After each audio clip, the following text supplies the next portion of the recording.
Assalomu alaykum, kanalimizga xush kelibsiz. Ushbu video lavhamiz orqali Ibn Sinoning bodom haqidagi fikrlarini sizlarga taqdim etamiz.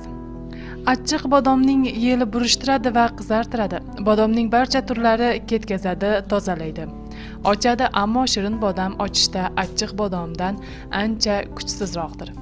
Achchiq bodomning xossasi shuki, uni tulki yesa o'ladi. U oziq emas, faqat doridir.